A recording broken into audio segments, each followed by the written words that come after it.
Confessions of a Bad Cop, posted by James Thomas 3. The word lie is such a simple word for the magnitude of problems it can cause, no matter how noble your intentions are. There are many different ways to lie to someone. You can purposely state the opposite of the truth, a variation of the truth, or omit the information completely. Regardless of how you go about it, lying always has the same result. You get caught in a web that you strung yourself, built with one strand of a twist of truth here, one strand of omitted information there, all weaving together to suffocate you. Eventually, you cut your own air supply, smothering the truth and yourself in the process.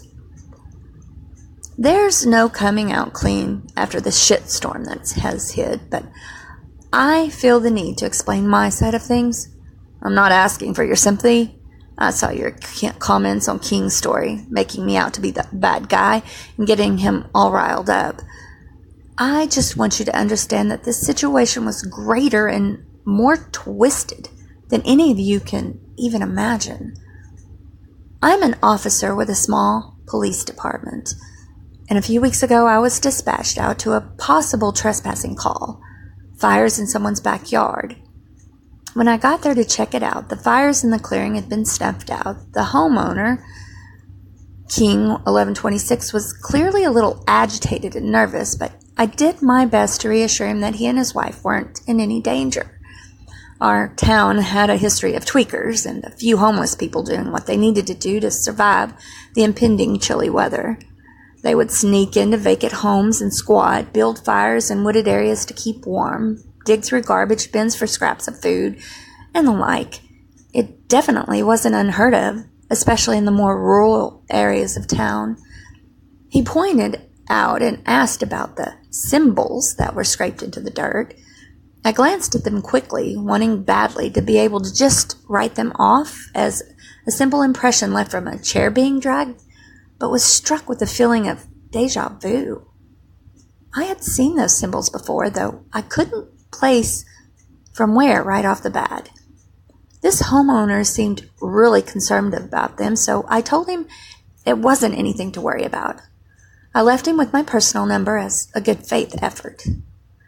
Those symbols started to haunt me, so to speak. It was as if the answer was on the tip of my tongue, but I just couldn't get my brain to cross that line to remember. I decided to stick closely to King and his wife. I learned years ago to trust my gut, and my gut was telling me that the call at his house from the few nights before was going to lead me to the answer. Our wives became fast friends, so it was easy to maneuver our way into their lives and gain their trust.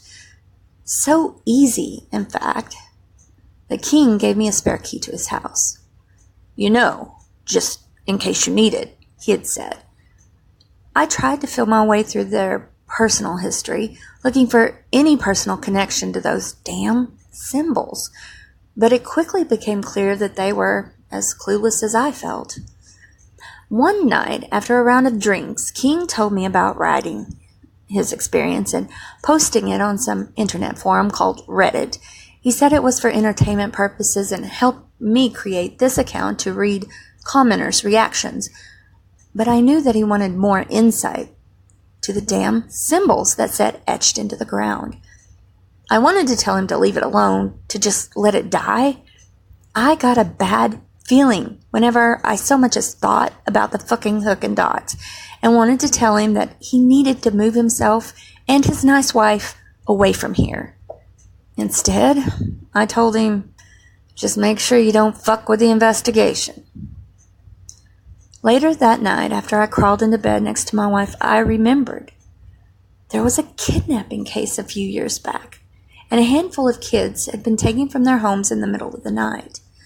I wasn't working the case, but I remembered hearing chatter about it in the office. It was a big deal. It wasn't unusual for such a small town as ours to have even one missing child, let alone 5 in the same week. There had been no signs of forced entry, leading the detectives to believe that the perp was somehow connected to the family. Symbols had been painted on the walls of the kids' room like a signature. The parents of the missing kids were questioned heavily, but every one of them claimed to not know what the symbols meant or what happened to their children.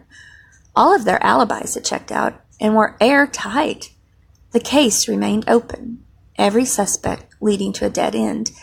The children never found. The symbol signature on the walls were the same symbols scraped into King's Field. I had somehow managed to repress any memory of this, but thanks to the numerous bottles of beer, they all came flooding back and hit me like a fucking bag of bricks. That emblem represented something far more sinister than I could have ordinarily imagined. The fires were becoming an ongoing issue, and I was called out a few more times to check them out. Each time they were again snuffed out by the time I arrived. One of the last nights, I decided to stick around in hopes that whoever was starting them would come back. King wanted to know more about my line of work and asked for any information regarding what we'd found out about his case. I should have told him everything then, but I couldn't. He had been marked, and I needed to end this before it got any worse. King had gone to get me a glass of water when I heard him screaming. I ran upstairs, gun drawn, and found him standing in front of his kitchen window, yelling about a woman standing there that had vanished. I told him to stay put and booked it to his backyard. I looked all around his deck, even crept underneath the damn thing, and found nothing. As I was making my way back to the front of the house, I felt a tug on the back of my shirt. I spun around to find an old woman staring up in my face. Her face was filled with more deep-set wrinkles than I'd remembered, but those eyes were the same as they were years ago. "Greta?" I choked out. "Just can't keep away, can you, Jimmy?" she said in a sing-song tone of voice. Her hands found my arms, pulling me into an awkward embrace. "What are you doing?" I tried to pull away, but her grip was tight around my torso. "Greta, you need to leave these folks alone. They've done nothing to you or your kind." She chuckled, but it sounded similar to a low growl. "Oh, Jimmy, little Jimmy, you never did understand our purpose. Meet me tomorrow at the old bookstore. Noon." She lifted herself to her tiptoes and whispered in my ears, "It'd do you well to not be late." As quickly as she let me go, she disappeared into the woods. I grabbed my phone and called for backup, stating that we needed bodies in the woods for a search, but knowing they wouldn't find her. The next day I was off duty, so I hid behind a pair of sunglasses and a baseball cap and made my way to my meeting with Greta. I'm a bigger man and have taken down men twice my size, but something about that woman shook me to my core. I made my way through the dimly lit, dusty aisles of bookshelves to the back of the store, where I assumed she'd be waiting for me, but saw that I was alone. I checked my watch. 11:59. I looked around, down an adjacent aisle or two, then finally sat at a small table that was tucked away in a back corner. There were books stacked haphazardly across the top of it. An old, tattered book with a red spine caught my attention. It was more worn out than the books that surrounded it. I moved to pick it up, and a small white envelope bearing my initials fell into my lap. Inside was a small note that read, "We thank you for your donation, AJT." That was it. Just a fucking thank you for some donation signed with 3 letters? I flipped the note around and checked inside of the envelope again for anything else, any other clue or explanation. Nothing. The word donation repeated itself in my head over and over like a broken record. I pulled out my wallet, but nothing was missing, not even $1. I thought back to the night before, replaying the moments of our original meeting. Her face, her words, the tight embrace. I rushed back to my house, running up the stairs to my master bedroom so fast that I stumbled a few times. I dug into my pockets, pulling out candy wrappers and change. King's spare key. I had tucked it inside my pants pocket for safekeeping. It was missing. I checked every other pocket, hoping that it would magically appear before finally accepting that Greta had taken it. I jerked my jacket off, tossing it on my bed, and the note fell from the pocket. I picked it up, reading it over again when it finally dawned on me. AJT. Arlene Josephine Thomas. The note had been signed with my mother's initials. I took a leave of absence after that. I shut off my phone and drank myself into a deep stupor. Somehow, my mother and the people she had associated with years ago were involved in this, and I felt a great need to protect her, as well as King and his family. My estranged mother and I hadn't talked in years. I'd avoided her or any mention of her at all costs, but there she was, creeping her way back into my life again. I can't avoid this or her anymore. I cashed in on a few favors that were owed and found out where she's living. I'm going to see her tonight. I'll update you all on anything I find out.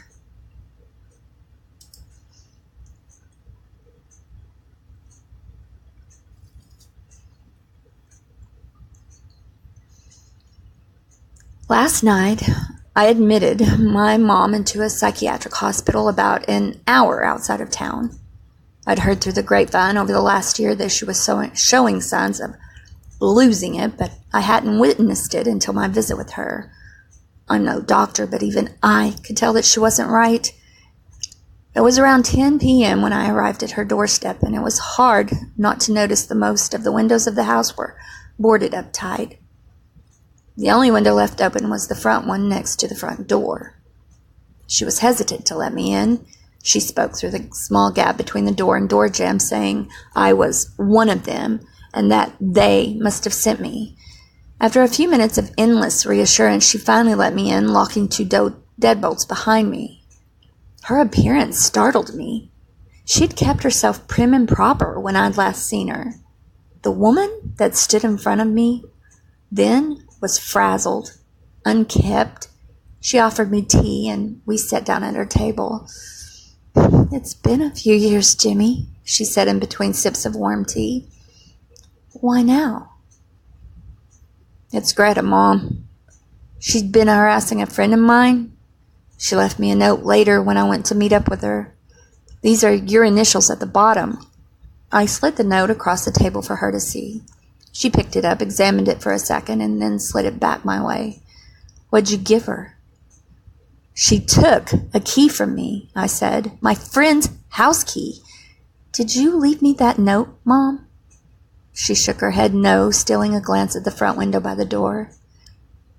"Your friend have children?" "Not yet. His wife is expecting." "Why are your initials at the bottom if you didn't leave the note?" "Don't know." "Your friend, is he marked?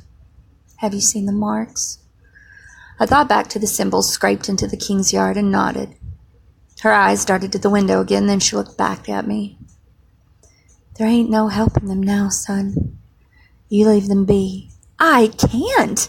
I slammed my fist on the table, shaking the small cups of tea. "You have to help me, Mom. You have to help them. Greta attacked them, and now I have a friend that's scared shitless and an officer in the hospital. That group you were involved with when I was a kid, your coven?" "Coven," she barked while dabbing up the small droplets of tea that I'd spilled. "It ain't no coven, Jimmy. There ain't no witchcraft or spells.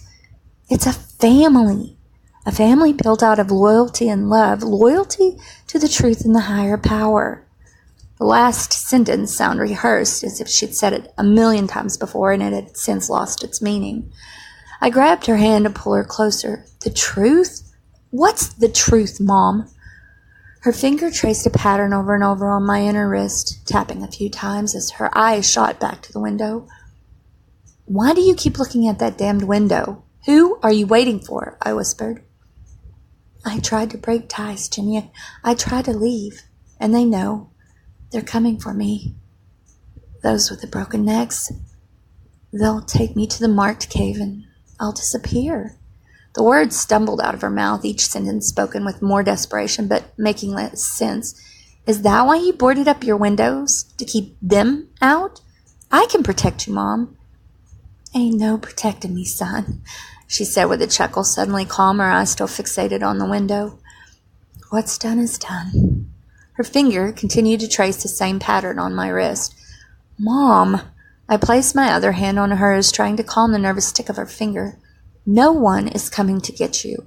You're sick. I looked down at her wrist, the faded tattoo of the spider standing out in contrast to her thin, paper-white skin. I'm not sick, sweetheart. I'm as good as dead, she said, finally making eye contact with me. The light from the kitchen reflected off the golden flecks in her hazel eyes, causing that familiar glow I remembered from when I was a kid. She was still in there, my mother, somewhere inside that mind of hers that had grown so twisted and confused. I needed to get her help, professional help. Pack a bag. Come with me, I said, standing, pulling her up with me. She started to back away. Mom, come on, we gotta go. I'm getting you out of here. She sat back at the table, her head in her hands. I ran up to her room and threw a few stable pieces of clothing into her suitcase. She didn't fight me as I guided her out to my car and buckled her in. She refused to speak a word as we drove the hour to the psychiatric facility and got her checked in. I left there with a promise from the admitting nurse that she would be taken care of and kept safe. On the ride back, a blue 4-door sedan merged behind me on the highway soon after I left, getting right on my tail. I tapped my brakes a few times to get them to back off, then set my cruise control to think. The drive was a long one, and my mind drifted to King. The kidnapping a few years back, my mother, and everything else possibly connected. I was only a few minutes away from my house when I realized that same blue sedan was behind me. They were close enough that, even in the dark, I could make out that there were 2 figures in the front seat. I sped up a bit, hung a quick left onto a side street, then floored it. Luckily, at that time of night, the street was clear of any other drivers and pedestrians. I made quick turns right then left, speeding through the small neighborhood until I was parked in my garage with the door closed. I went straight to my kitchen and chased a beer with another beer. Once the 3rd beer was popped, my nerves had started to settle. I figured I was probably making something out of nothing, a coincidence, but I closed all my curtains just the same, settled in my chair. I sat in the quiet of my living room, my wife asleep upstairs. The clock on our mantel ticked, ticked, ticked, counting every second I sat there waiting. I didn't know what I was waiting for. Perhaps the other shoe to drop? I stared at that clock for a good while, when an elephant figurine next to it caught my eye. It was gray and shiny, like it was made of porcelain, and only a few inches tall. It had to have been new, but it was out of place. My wife didn't collect figurines, let alone that of an elephant. She didn't care for stuff like that. But there it was, with its trunk pointed straight at me. I got to my feet, trying to seem nonchalant, made my way up the stairs as casually as possible to our bedroom, shook my wife's shoulder, but she barely stirred. Honey, I said urgently, shaking her again. Jimmy? When did you get that elephant, the one on the mantel? What time is it? She asked, looking at the clock. Jesus, Jimmy, it's after 2 a.m. I sat next to her. I know. Listen, Julie. When did you get that elephant next to the clock? She groaned and rolled away. I don't know what you're talking about. Come to bed and get some sleep. I tapped her on the arm. No, just tell me. Tell you what? She said through a yawn. The figurine, Julie. When did you get the elephant figurine? My raised voice must have startled her because she jumped and turned towards me sharply. I didn't buy a damn elephant, Jimmy. Jesus Christ! I must have looked stunned because she quickly changed her tone. It's late. You've been drinking and you're talking crazy. Lay down, baby. Get some rest. She rolled away from me again, and I made my way back downstairs. Talking crazy? I was starting to fucking lose it. I was verbally attacking my wife over something trivial, making a mountain out of a molehill, as she would say. Maybe whatever my mom had was hereditary and it was kicking in early for me. Maybe it was the stress. Maybe I needed to lay off the alcohol. I crossed the living room to the mantel and picked up that stupid elephant figurine. I examined it briefly, looking for anything that might signify it being a hidden camera other than its eyes being two small holes. I took it more like a pepper shaker than a camera. For someone whose job was to be observant and clear-minded, I was certainly having trouble applying that in my personal life. I made my way to the front door with the intention of walking that elephant to the garbage bin on the front lawn, but was stopped on the threshold. The blue sedan that I thought had been following me was parked across the street. I didn't take my eyes off the car, though it appeared empty, as I walked to the can and dropped the elephant inside. I hustled back into the house, locking the door behind me. I turned my chair to face the front door and placed my Glock on the table beside me. The last thing I remember was counting the panels on my front door for the 100th time, and then all of a sudden I was laying in a field. It was warm and bright, and the tall grass that surrounded me swayed with the breeze that floated through. I felt content, completely stress-free.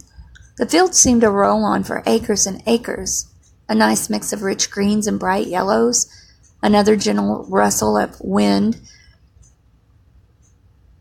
blew by carrying the scent of freshly burned wood. I remember turning my head to the left and seeing a thin line of smoke billowing out of a handcrafted burning pit. The geology was all wrong. The field was much larger than it should be, but I knew that if I were to look behind me, that I'd see King's house. I stretched my arms out from my sides, releasing any tension that was left sitting in my muscles. The ground beneath me felt as if I were lying on the most expensive mattress money could buy. I turned my face, nuzzling it into the soft grass as a small gust of wind grazed over my skin, whispering words of encouragement into my ear. I laughed and asked aloud, "Could you speak up? I can't understand you." Another breeze rolled across my body, a little heavier than the last, and whispered, "Keep looking." Right track. Expose them. I felt myself being lifted up into a sitting position and was awoken to me tumbling out of my chair. I sat there on all fours for a moment, confused and groggy from my sleep. My house was bright with the morning sun pouring through the windows, the curtains pulled back. I looked at the clock. 9:47 a.m. Julie must have opened them before leaving for work a half hour earlier. On legs that felt like jelly, I stumbled into the kitchen and downed an entire glass of water with 2 ibuprofen. I filled another glass full and started to walk aimlessly through my house.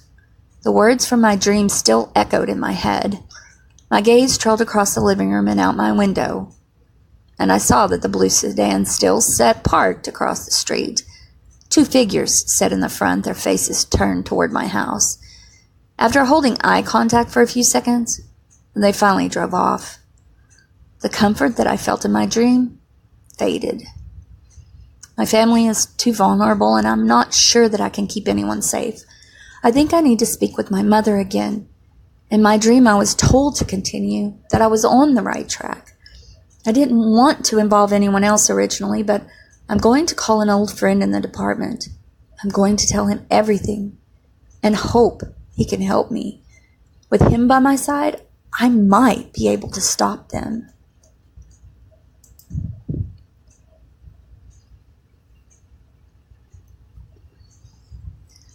The rest of my day was completely useless. I was completely useless. I sat in my chair drinking beer after beer until the case was full of empties. I was just so fucking overwhelmed by everything that I shut down mentally and spent another long night in the chair. I dreamt that I was walking through a field. I somehow knew where I was going in my dream, and I walked slowly but with purpose. The yellowed grass and weeds grazed my hips as I made my path through. The air was still and dark. Clouds covered the sun. I walked at a steady pace for what felt like seconds and years at the same time. It felt like time was passing both in slow motion and at warped speed simultaneously. Thunder rumbled in the sky as the fire pit came into view in the distance. My feet began to move faster, closing the space between my body and the puffs of smoke quickly.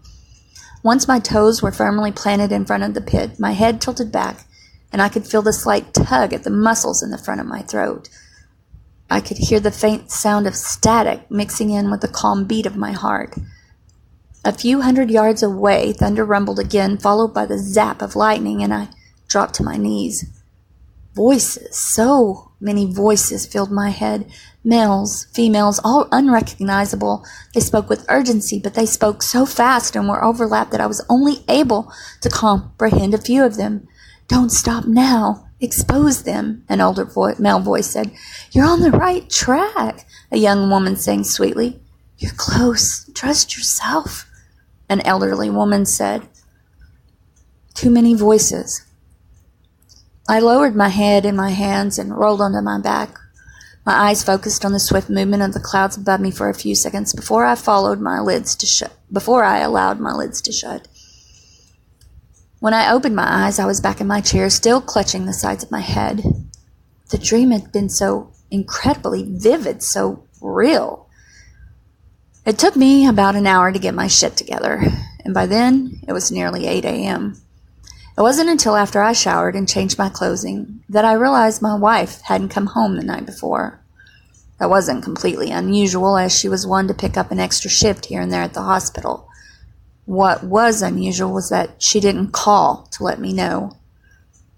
I called her cell, which went straight to voicemail. "Hey, hun, it's me. Guess you picked up an extra shift? I have some things to take care of today. Might not be home till late tonight. See you soon." After a quick breakfast, I broke down and called my old buddy from PD. We went to the academy together years ago and remained in touch ever since. The conversation moved quickly, as neither of us were ever real fond of small talk. I filled him in on everything that had been going on, from King's harassment and attack to my being followed, and finally my mother's admittance to the psychiatric hospital.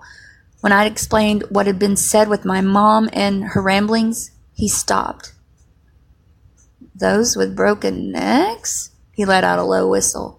"Shit, Jim. She's worse off than I thought." "Yeah, man, I don't know. She was acting all paranoid when I got there, but in the beginning of the conversation, she seemed okay." "And what's this marked cave she's talking about?" "No clue. There ain't even any caves near here," I replied. "Nope. Well," he started, "there's that old abandoned quarry about 40 miles east." I sighed. "I don't know if she's so delusional that she'd confuse a quarry for a cave, Jay." We had sat in silence for a few awkward seconds when I finally asked, "So, you gonna help me out? I could really use you on this.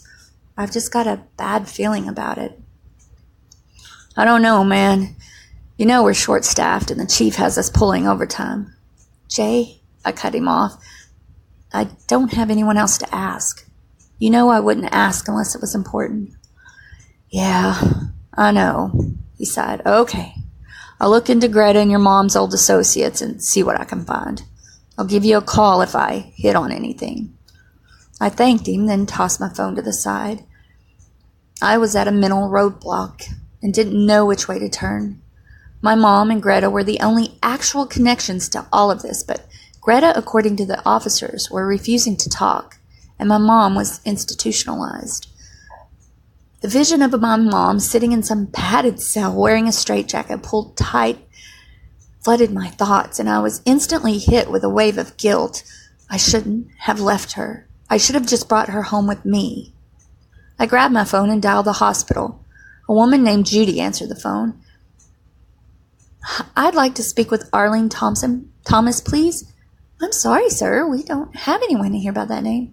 "She's a patient, ma'am. I just checked her in the day before last. Arlene Josephine Thomas."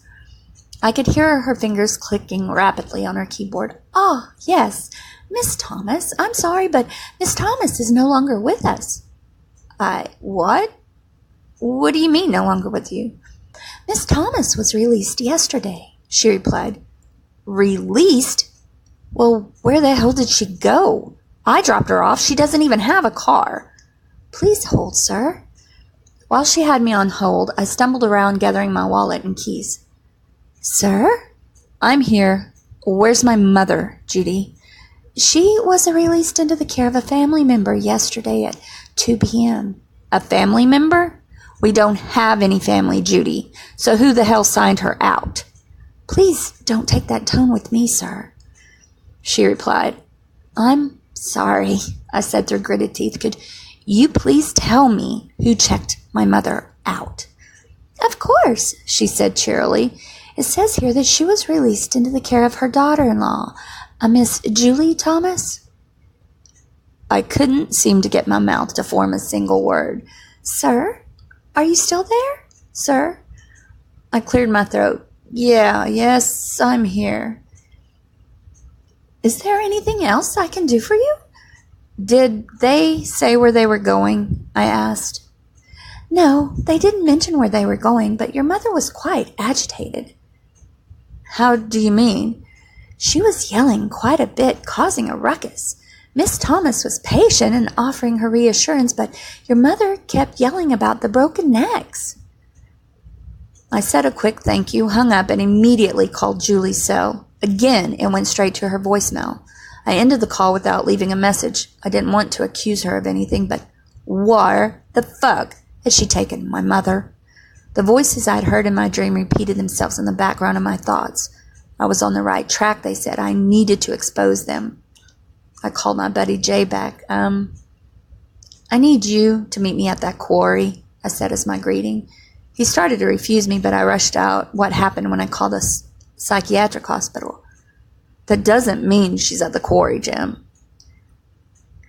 It's a gut feeling, man. You gotta trust me on this one. Just meet me there.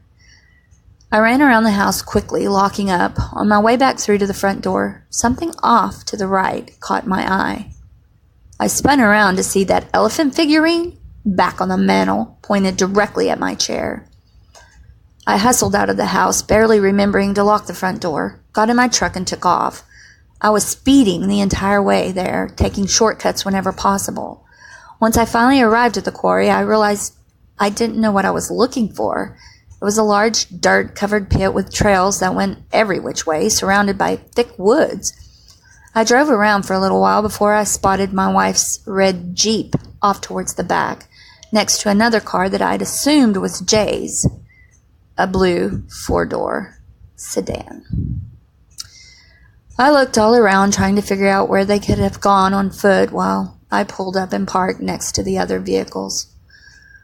Once out of my truck, with my flashlight in hand, I called out for Jay. There was no answer. Walked around to my wife's Jeep and placed my hand to the hood. It was cool to the touch, so she'd been there for quite a while. I then went to Jay's car and did the same. It was cooling, but it was still a little warm. He couldn't have arrived much earlier than I had. I leaned against his car and took in the vast imagery that set before me. They could be anywhere out there. There were so many nooks and crannies to hide in, and I was unfamiliar with the area. A few hundred yards off to the right of me, I saw an opening in the wall of the quarry. It seemed large from where I stood, partially blocked by a wall of rock that protruded from the side. Expose them, whispered through my thoughts. Just to be on the safe side, I grabbed my flashlight from my truck and started walking. My stomach started to churn slowly with each step I took. The case of beer from the night before burned its way up my esophagus, threatening its return. Once finally at the opening, I was taken aback at the size of it. It had to be over 12 feet high and equally as wide. The sunlight didn't reach very far inside of the cave, only the first few feet of its entrance visible. After that, it was complete darkness. Jay, I called out, you in there? The cave and whatever lay inside seemed to swallow my voice. I crossed the threshold inside with my flashlight shining bright, cautiously, placing one foot in front of the other. The air was thick, suffocating, and noticeably chillier than the temperature outside. Goosebumps rippled across my arms. Mom? Julie? I swiped my flashlight from left to right, and noticed that a little further up the cave forked into two directions. The tunnel to the left was bigger, while the one to the right was much tighter in comparison. I ventured left first. I'd only made it a few feet into the tunnel when it came to an abrupt end. There were symbols carved into the rock. The same symbols that were found by King's fire pit. The hooks and dots were placed in a perfectly horizontal line a few inches apart. Behind me, I could hear faint whispers, but they were so quiet that I couldn't figure out what they were saying. I backtracked to the fork and ventured into the other smaller tunnel. The ground was loose, recently disturbed. The walls were much closer, so that if more than one person went through there, they'd have to walk single file, one in front of the other. The whispers seemed to be getting louder. "Mom?" I called out softly.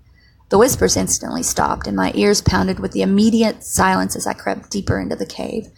I continued sweeping my flashlight left to right and saw the same markings along the wall. The pathway took a sharp turn to the right, and as I made the turn, 2 figures up a ways came vaguely into sight. They stood unmoving, side by side, about a foot apart, their bodies facing the back wall where the tunnel ended. Their heads were tipped back as far as they could humanly go, mouths wide open. The whispers started again, speaking rapidly and forcefully, swirling around me like a tornado. I whipped my flashlight all around, searching for the others that must have been whispering, but saw only stone walls every way I looked. The whispers grew louder, more urgent. I felt like they were going to smother me, bringing me to my knees. I inched closer to the 2 figures, both lit up bright with my beam of light, and realized that it was my wife and Jay. "No," I choked out. My brain screamed for me to crawl to her to save her, but my body refused to obey. I mustered up every ounce of strength I had and reached my hands towards her, the tips of my fingers only a few feet away from making contact. "Julie?" I tried to call out through my clenched throat muscles. Neither of them moved a muscle, let alone turn to answer. It was as if they were in a deep trance, unable to hear me. Pressure began to build in my left ankle, so tight that it felt like someone had placed it in a vice, and I was suddenly yanked back so roughly that I dropped to my belly.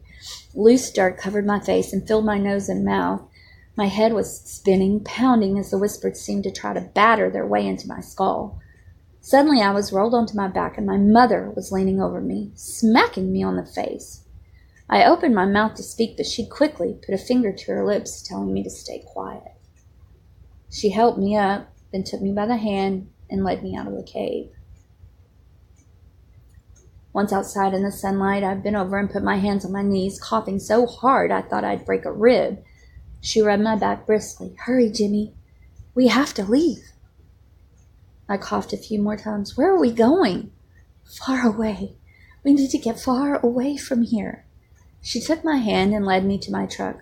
"Mom," I said while putting the key in the ignition, "we have to help them. Something's wrong with them. Their necks." She shook her head. "No, son. There's no helping them now. We need to hide." She was right. I knew she was right. We drove for a few hundred miles and finally stopped for the night in a small town motel to rest. I don't know where we're going to or what our plan is exactly. All I know is that they are probably after both of us now and that nowhere is safe, so we need to keep moving. They need to be stopped, and I'm going to do my damnedest to try to do it.